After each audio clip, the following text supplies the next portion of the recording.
Pleasure today to moderate this panel for you. Before I introduce the panelists, I have a question. Who amongst you are startup founders, founders of companies? Yeah, there are some.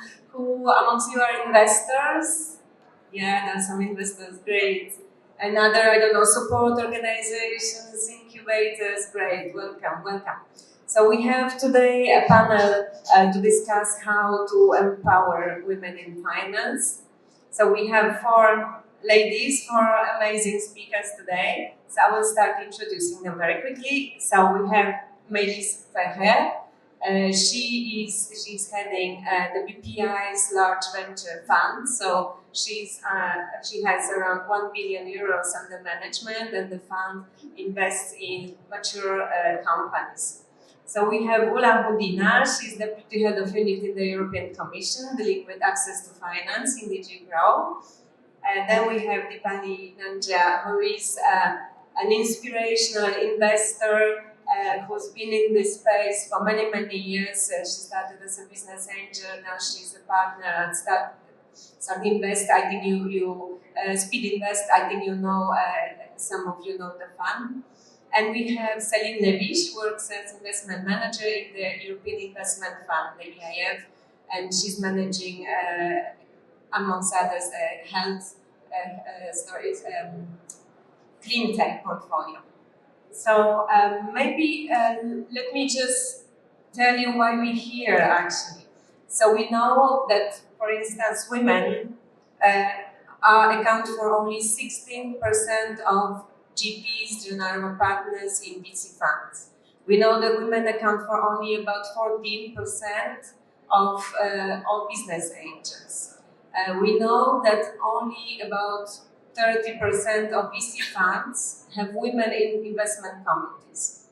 But why is it actually important?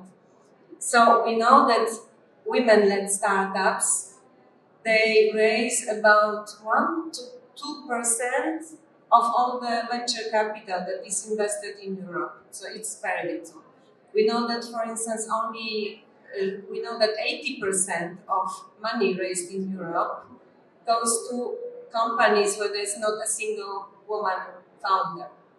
So this is a big problem, but we know at the same time that investing in women pays off because women-led companies, they generate, or the very diverse companies, they generate very good results, they generate a lot of creativity, they generate a lot of innovation and new products. So we have a clear business case. We need to invest more money into women-led companies, and for that reason we also need to have more women writing checks and deciding about money. So let me quickly ask the panelists from their perspective, what are the challenges that they see in this area, and what are their organizations or what themselves they are doing to improve the situation. And maybe I will start with Ulla because she is she sees the situation from top level, so if she could give us some insights. Thank you, Agnieszka. From the European Commission perspective, the topic that we are discussing in this panel has been on the agenda, on our radar screens, already under the previous Commission mandate, at least since 2019, when we've been observing that women investors, but mostly women-led companies, they are experiencing access to growth finance, experiencing problems when accessing growth finance. And at the time, this was a particular issue and there was no progress whatsoever. This is why then it coincided also with a certain political momentum, or at least much more empowerment that we felt from our top management, because in 2019 we got the first ever Commission woman president, and it coincided with a certain strategy that she announced to have this balance over the years to come. So putting the woman in finance story aside, we've seen the gender equality being promoted and being also improved in terms of having more women in power, more women in different seats, within the Commission. So I think this was a strong signal that we wanted also to embed in the policies. We wanted to walk the talk finally. And this is why when we started developing or thinking about the InvestEU program, which is our flagship investment program already in 2019, we said, okay, then let's use the money that we have within the InvestEU program in the years to come, from 2021 until 2027. So we are amidst this program still, that we would, all the amounts that is there, the 370 billion that we hope to leverage and to mobilize up to 2027 through both on the debt side and on the equity side, that this money will have a certain stamp, that it has to go to fund managers, to funds that actually are woman-led, because the studies, the figures that we've been checking tell us that when you have more women at the equity funds at that level, that this woman would tend to invest much more into businesses that are actually woman-led. So the logic that was there in the studies outside the Commission was telling us to move ahead and bring this criteria into the InvestEU program, notably the InvestEU fund. And in implementing this program, in Europe we work through our main implementing partner, which is the EIB Group. Under this EIB Group, on the equity arm, it's actually the European Investment Fund. And later, Céline will explain you more how we work with them. But what I want to say now, that through this practicing, this implementation of the InvestEU fund, together with the European Investment Bank Group, we developed so-called smart, gender-smart criteria. There is a target that when European Investment Fund invests on our behalf, on behalf of the Commission, into the equity funds throughout Europe, they have to follow the target of 25% of those funds that they invest in have to be woman-led or kind of gender-diverse funds. And this has now, after a couple of years of practice, of being implemented, actually we see the results. Céline will tell us more, and we are actually very thankful that this walk the talk, it's indeed being in real life. 25% has been actually exceeded, so the funds that we are seeing, and later I'll tell you a couple of examples, do have this in practice, and even the EIM has having it, the gender smart criteria in their due diligence. So I think we are seeing some progress. Of course, it was a signal, a strong signal when we started, and now this progress, I hope it would go further up, that the target would be even beyond what we had expected when we launched it.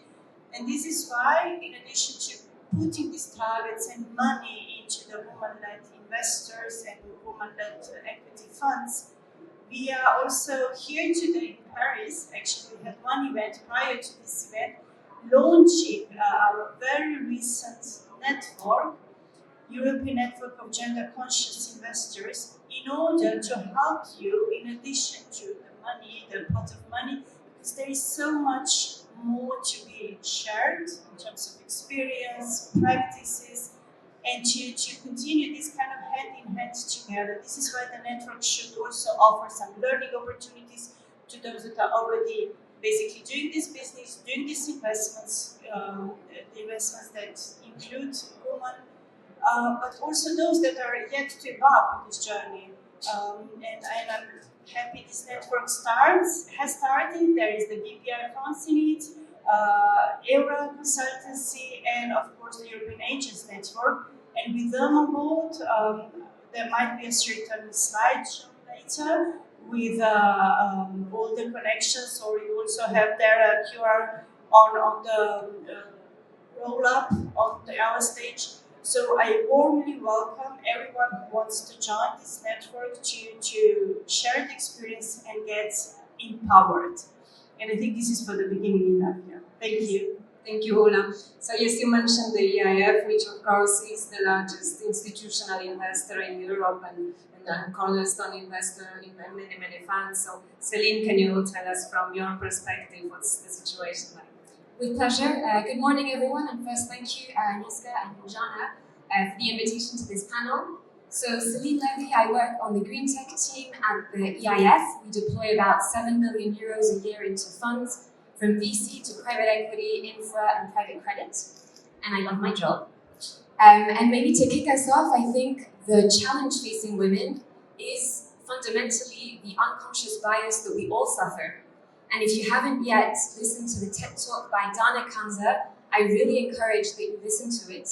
And I think, Deepali, you'll be able to give more practical insights as to what happens for women fundraising. But in a nutshell, this talk explains that women are asked more prevention questions by investors. So how can you minimize downside? Whereas men are asked promotion questions. So how do you maximize upside?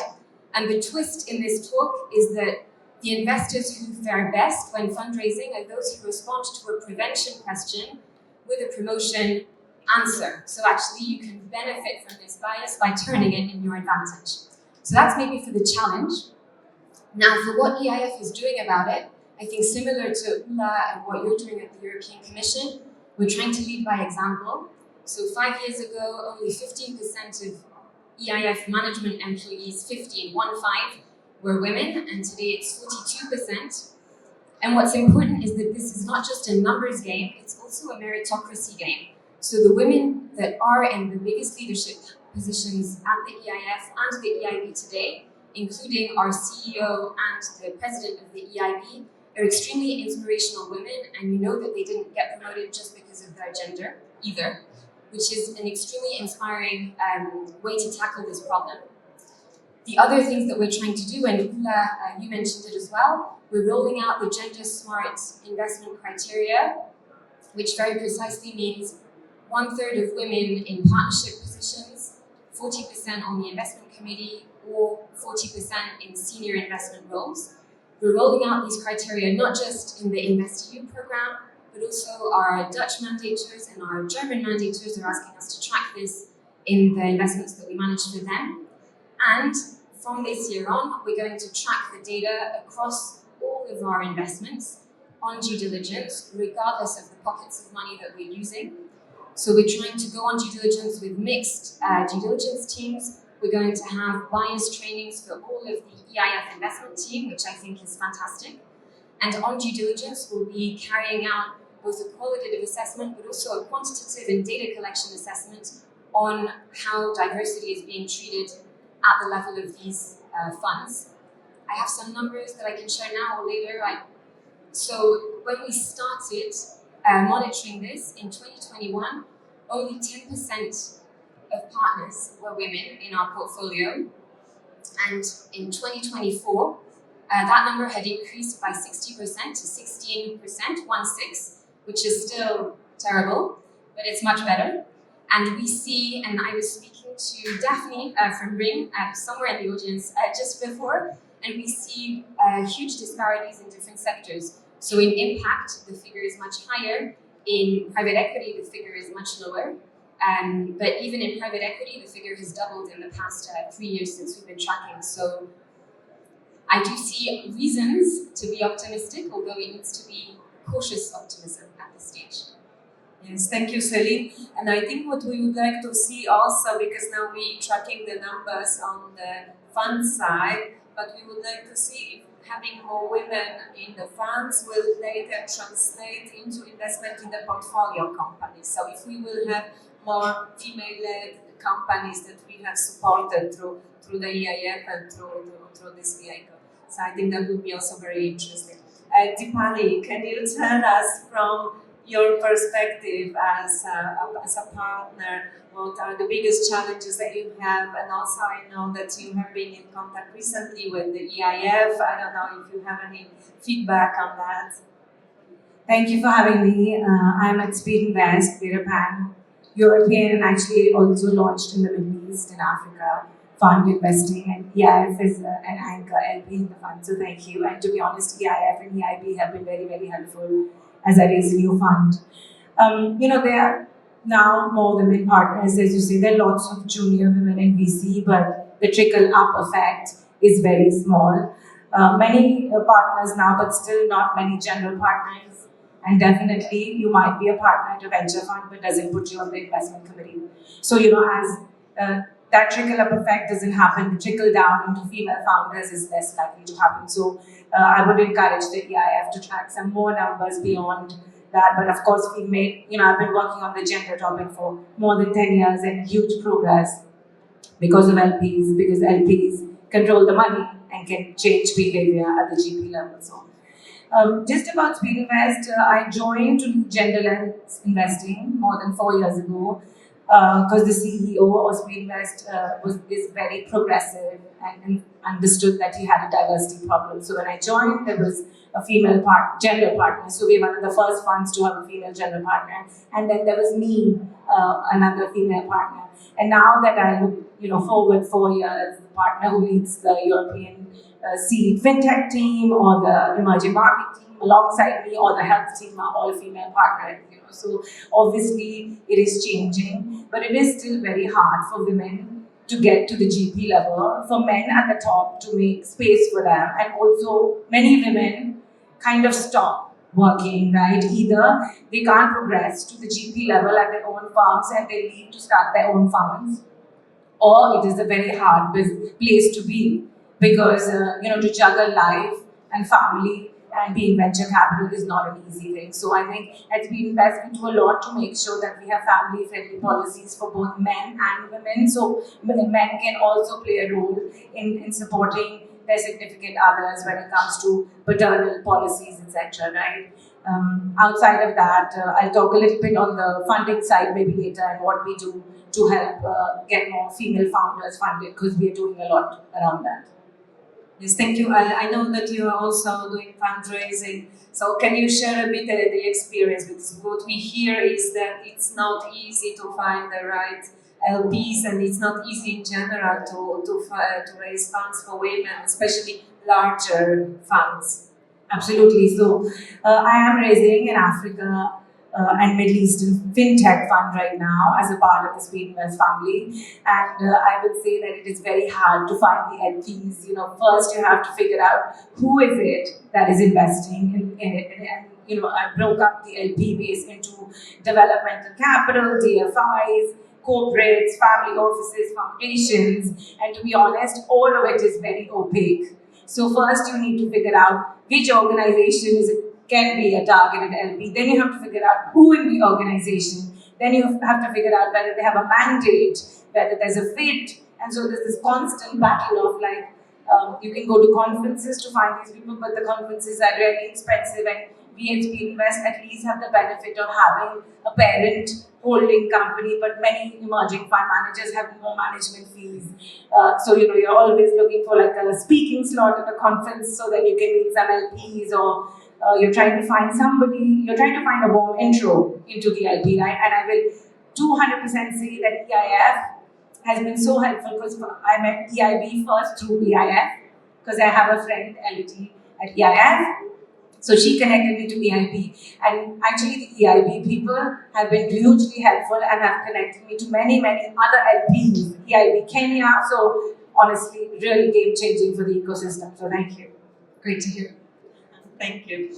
Mailys, let me turn to you. I don't know if some of you saw the latest Atomico report, which actually has very interesting figures, and it shows that maybe at the sort of early stage, seed stage, there is a higher percent of funding going to women-led companies. But the higher we go to in the sort of development stage of the company, the more difficult it is for women also to raise money. Can you share with your perspective managing a fund for, let's say, later stage companies? What's the situation like there?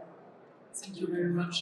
Yes, in fact, I'm managing the late stage, the venture growth fund of Bpifrance for the last 10 years.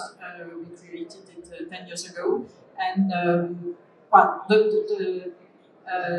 the challenge we can see is that there is very few companies managed by women in the sourcing. And in the unicorn, so it's a French vision, only a French vision because I am investing in France, in French companies. But in the French ecosystem of unicorns, you have very, very few companies founded or managed by female. But what I can see is that we have a global and quite general awareness, completed awareness that it wasn't the case maybe 20 years ago. And so from maybe 2029 or around the 2020 and 2022, there was a great progress in all the ecosystem with, I think that 80% of all the ecosystems signed the C-Star Charter. And everyone is very focused on that. The French state with La French Tech, C-Star Association, the private equity organization France Invest, Bpifrance, and all the ecosystem and the fund. So this is very good to see that. Nevertheless, it will begin at the early stage, and then at the late stage, maybe in 5 years or something like that, we will see. But today, it's not perfect. Yeah, this brings me to the next point. So, I mean, we need also, I guess, role models, both at the level of the founders, but also at the level of fund managers.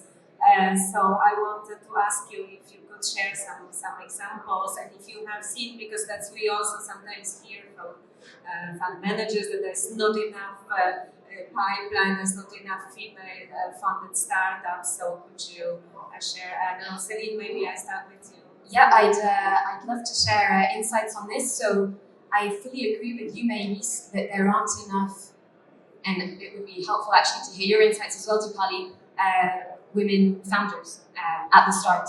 And we often hear from fund managers who are interested in diversity that sourcing is just a huge challenge as well. What we're doing at the EIF, and I mean, I'm citing her name again, but Deepali is a partner in this, we've set up the Empowering Equity program, so which has different levels. One level is for women who are raising their first fund or raising their second or third fund, or looking to raise a fund, and it's a program to give them insights into what institutional investors look at, and it's specifically what the EIF looks at. We're also looking at, we have an Empowering Equity Academy, where we look at STEM students, female STEM students, and introduce them to the world of VC and entrepreneurship. And we now have a mentorship program with one of our esteemed mentors here to my right, who also support female fund managers on their journey as they mature and to nurture that skill set. So that's what we're seeing, or what we're trying to do, really, to nurture more venture capital / entrepreneurship vocations. That's on the one side. I do see a silver lining. I do have examples of women, including at the growth stages, setting up investment funds. Bloom Equity, based in London and Amsterdam, 3 female partners who are extraordinarily qualified. We're huge supporters of them. We also have female-led strategies. So Mailys, you mentioned Sister in France. We have OXO in Germany. We have Fund F in Austria, all investing with a gender lens strategy. We also have topics that are not, that are completely outside the impact space, where we have Crowberry Capital in Iceland, fully female founders looking at early stage tech. And on the company level, in the portfolios of our fund managers, we also have inspiring examples of promising companies. So in Denmark, Female Invest, which is a fintech focused on financial education by women for women, who have launched a kick-ass book, if I may, as well. We also have a company called Planet A, which is an alternative to cocoa in chocolate making via fermentation, which is a German company co-founded by a woman. I have countless examples. Another one is in Germany, Arup, co-founded by a woman as well, which seeks to replace plastic bottles and to encourage water consumption. So there are positive signals. We just need to follow through, I think, with more and more data collection, not only on money trickling through to women entrepreneurs, but also on performance. Because I think that in the world we're currently living in, and looking at our friends over the Atlantic, we need to convince with data rather than persuade with feelings. Yes, that's totally true. I think there is a clear business case that we need more women in investment, and I think more data we have, the more sort of impact it will make. And also within our network, the network of gender-conscious investors, we will try to sort of steer the debate and also show role models of accessible, show role models to everyone, of women that made it in investment. Deepali, can you share? Yeah, I agree with you. I think when I first started investing in women 10 years ago, there were very few women building large, scalable companies. They tended to be product companies and e-commerce. And now it has completely changed. I see women building in deep tech, in climate, in health tech, and life sciences, and really impactful sectors. And also, I guess there has been this confluence of for-profit and impact, which is, investors are really interested in. So I think that is also leading more money into these women, right? As Speedinvest, obviously, we do a lot of top of the funnel work because we want to make sure we meet all these women. So having female partners obviously makes that easy, because if a woman looks at our website and sees 10 men, it's highly likely she's not going to be interested, because there is this hesitancy in applying, right? So that's the first thing. The second thing is we have like a cold type form on the website, so anybody can reach to us, because women find it hard to find more mentors. And the third thing on the funnel is we run accelerators, we're always doing office hours, we're always trying to meet women. We don't want to miss out on the best women building, right? So we do a lot of the funnel work. And separately, we have a publicly stated target to invest 30% of a 350 million euro fund into female founders, right? And maybe talk a little bit about the data. The PitchBook data came out on Europe 2 days ago. It's 20% Europe. When I first started looking at, when I was first started investing, it was 3 or 4%. Then it moved to 11, and now we're at 20. The Speedinvest number is 28. So we are definitely seeing a lot of progress being made internally, and outside of that. So we have a very transparent dashboard that the whole team gets, which shows by team how many female founders have we met this month, and how many female founders have we invested. It's like firm-wide, right? So the devil is actually in the data, and if you don't track the data, you will not be able to see, the changes, the effect of the changes you're making. Yeah, I think that's also an important point, and it's not only for VC funds, but we also see it on the lending side for banks.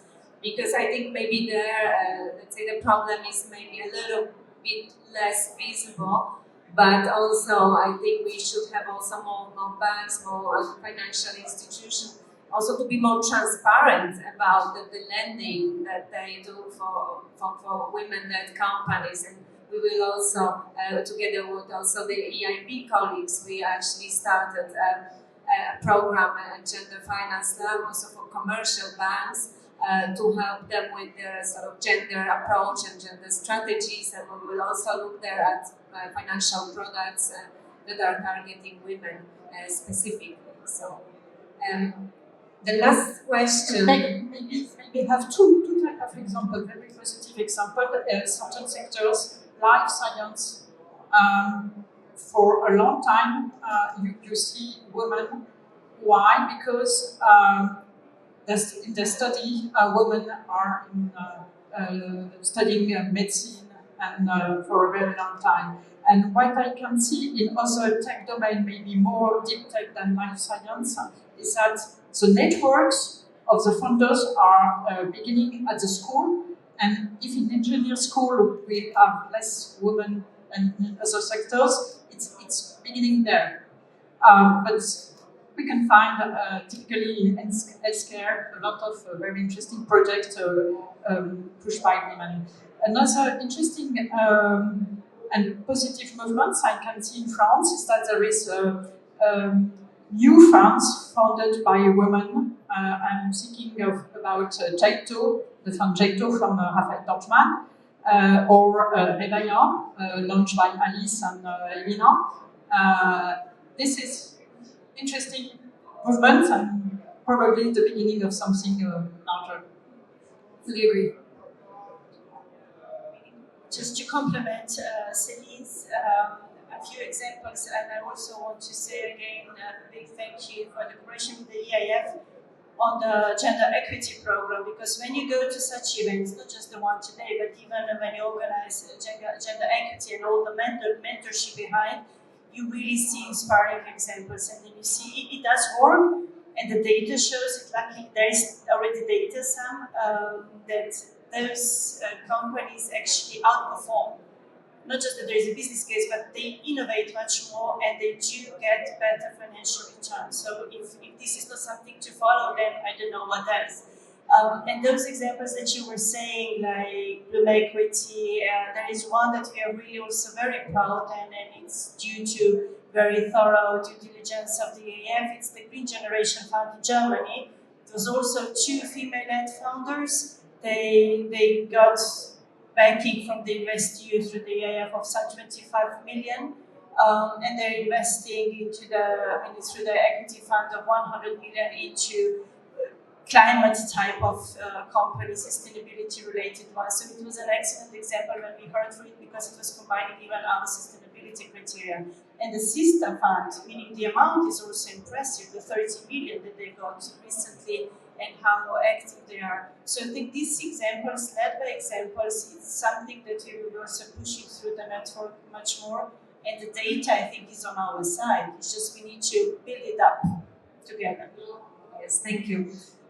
Maybe a last question to all of you, and also sort of to somehow inspire the public here, the audience. So what would you say to the audience, what they can do themselves to sort of bring the debates further and sort of inspire further the ecosystem? From my side, I would maybe say, and I see a couple of men here, but I think we need more men also involved in the debate and being advocates also for women.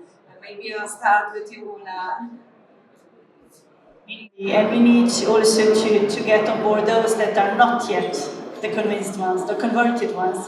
And I'm sure the Commission will continue on this topic, gender equality at all levels, the policy making, and also, as I was saying, starting this discussion with all the talk for sure. But now mostly, as we are here in Paris today and we launched the network, I think what I should really invite you all to join the network, the Gender Conscious Investors Network, and congratulate again and thank again all the partners. And I think this is now the Commission's signal that should, the take-up has been there on the market, but I'm really hoping for much more. On the men's side, women's side, that they will be supporting such type of investors and businesses, obviously. Mailys, what would you say to the audience? Maybe a word for the investors and the audience.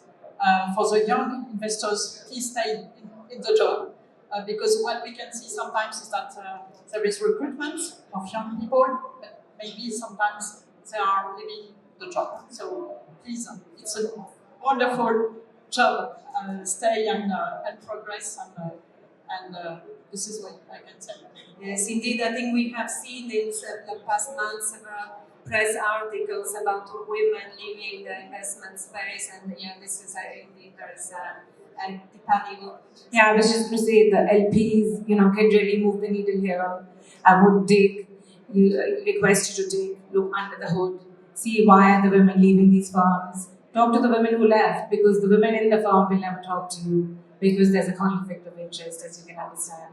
So, why are they leaving? What is the succession planning at these firms? Because they tend to be male dominated. How are you going to get the next female general partner? Look at the ownership of these firms and say, how is this going to change? Because unless that changes, I think it'll be hard. 100%. Maybe to add, if I can add, if there are any female-led or co-led funds in the room who are interested in taking part in the next edition of the Empowering Equity Programme, feel free to come to me. And otherwise, I would repeat myself and say that data matters. And to the extent you come across data that you think is worth sharing, do not hesitate, because I do think that is how we can move the needle. Let me add, if there are any funds, raising funds currently, you can also go to Céline and ask maybe EIF could become a co-investor in your fund. So thank you very much. I think we have a time for a couple of questions if there are any from the audience. Yes, please. Hello everyone, questions, comments. If I can testify. French company. I'm Deepali Nangia, the CEO of biotech, Terranovir. Thanks to BPI, we are laureate of IDAP 2020 and EI 2021 and Network in America 2024. But even all this success, I'm facing really difficulties to raise funds. 3 times my company was really close to be closed, okay? Just because I'm a woman, it's true. The problem is the investors, the men investors, they need us to be formatted like a man. I'm not a man, I'm a woman. But I like working with a man. I believe that we have a mixture between men and women. We build a society by working together. I learn a lot of by financial men, investors men. The idea is, I'm happy to see, yes, there is ladies from investors like J2, but the men's side is still like men VCs. We have less confidence in women leading companies because in biotech it's highly risky and they want some experienced men or give us please opportunities to show that we can do it. I personally they give us the example of Theranos. Just because Theranos she failed, maybe this lady, she really believed on her technologies. But how many men did the same thing, but always we give example to this lady? Okay, and just we stop here.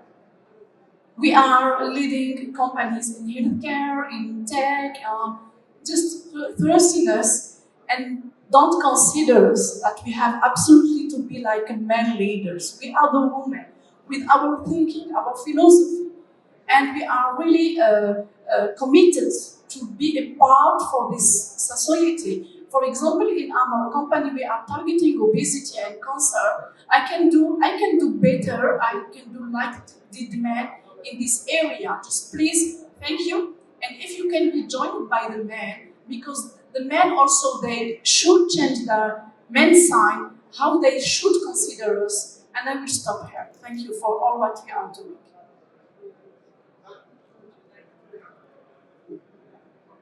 If I don't know, someone would like to address it, but I mean, I heard already this Theranos example a couple of times that there's one woman that made a mistake, or I don't know, made to the first pages of the press, and it impacts a lot of us. So yeah, would someone else like to add something? But I think women should stay women, right? We cannot pretend we don't. I mean, we should not change the women to become like men, but we should really try to change the system so it also caters to women. Yeah, all I would say is that since I've been pitching, just a piece of advice maybe. I actually, of course, am very true and authentic to myself and very much a woman. But I do try and make a connection with the audience. If it's a man that I know who's interested in sports, then I will try and talk to him about sports. So I have like a toolkit in my head, and I'm like, let me put sports, let me put children, let me put entertainment, whatever it is, with a man or a woman, right, to be able to make that first connection quite useful. So, of course, we should stay authentic, but we also need to tailor our pitch to whoever we're talking to. Are there any other questions from the audience? Yes.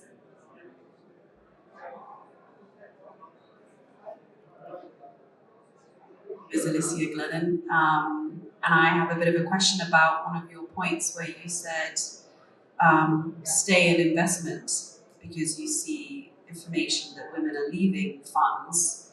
Perhaps you can elaborate more why women are leaving funds and what we can actually do to make them stay, both in terms of a company, what a company should be doing to encourage women to stay, but also what we ourselves should be doing. What's the narrative we need to build within ourselves to want them to stay?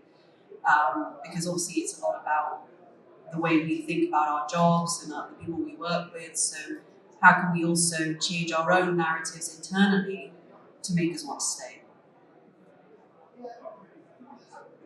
I mean, a lot of women leave funds because they can't see clear career progression, right? Because they are funds that have been around for a while. You join as a new junior person, you get to a certain point, but at the top, it's still the same guys or pros who will get promoted, to become partner or general partners. So many women leave funds and start their own firms for exactly that reason, so they can control their own destiny. And they're like, I'm kind of done.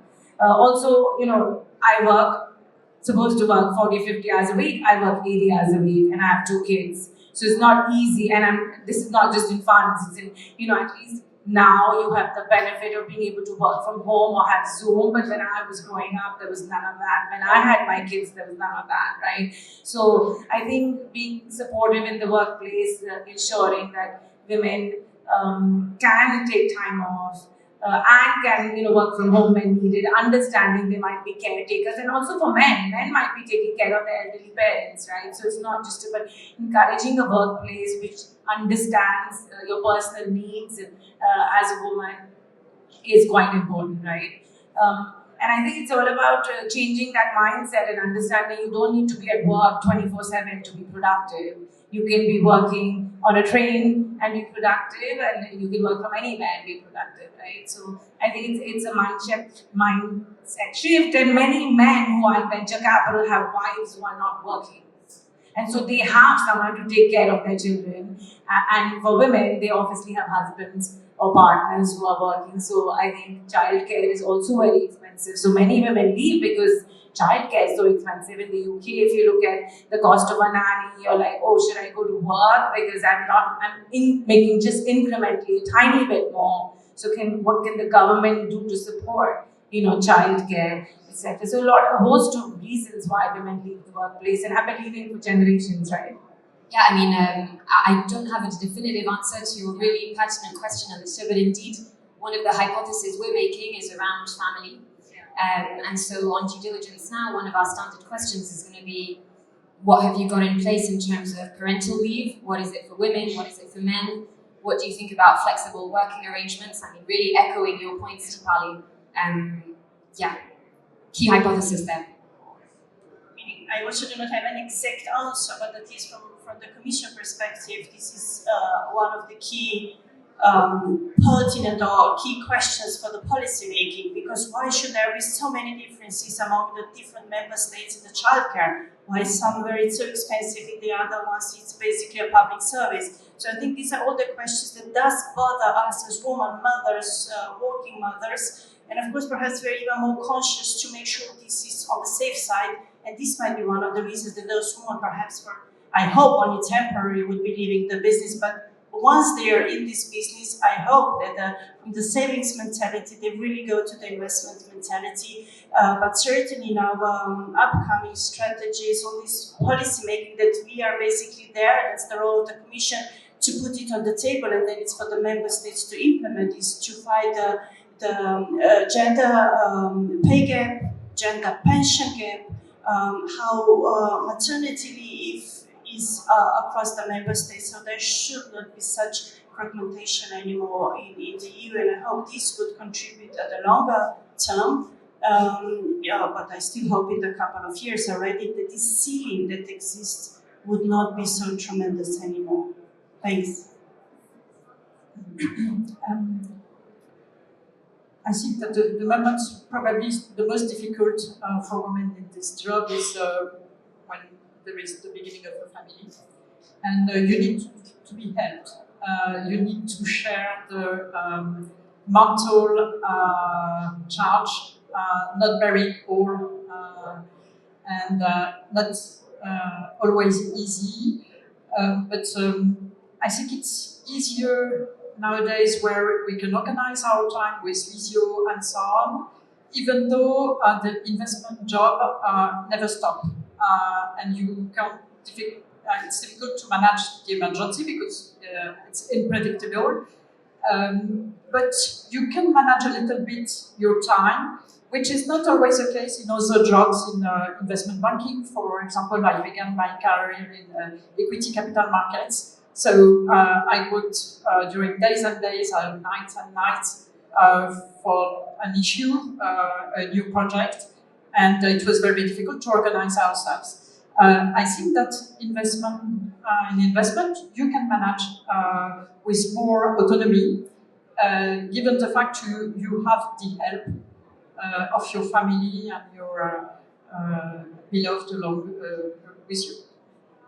Yeah, I just want to add that these are also the issues that we will address in the network that we just established. So we will definitely discuss, or we will have some mentorship opportunities for women also to have them progress in their careers, because I think that's also one of the issues. If you don't see, let's say, the way clearly, the way